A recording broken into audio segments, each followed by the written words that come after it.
Hello guys, आज कशाचा तरी वास घुमवतोय. कशाचा वास येतोय ग? काकूंच्या रूम मध्ये. काकू सोडून सोडून भाजी खायला लागले का काय? थांबा गाईज, बघून येऊ आम्ही. आता काकूंकडे जातोय.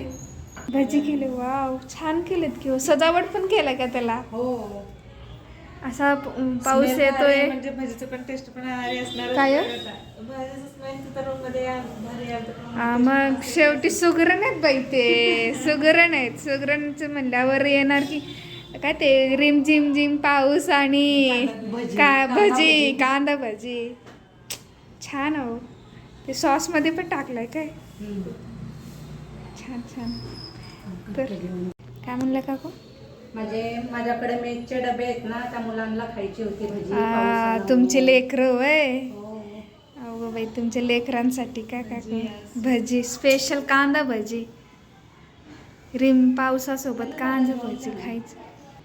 आम्हाला सोडून सोडून भजी करून खायला. आमच्या रूम पाशी स्मेल येत होता. अहो भारी. स्मेल वरनं पळत आलोय माहिती का भज्यांसाठी.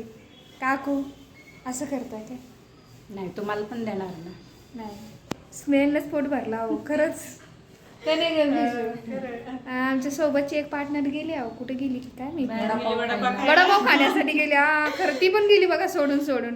मी एकटीच बसले आता रूम वर. हे पण आहे माझ्यासोबत, हे विजय देवरकोंडा आमचे. सानिया मिर्झा नाही, विजय देवरकोंडा. चला गाईस, टेस्ट करून सांगू आम्ही कसं आहे. बाय. नाही नाही, मी सानिकाच आहे. बाय.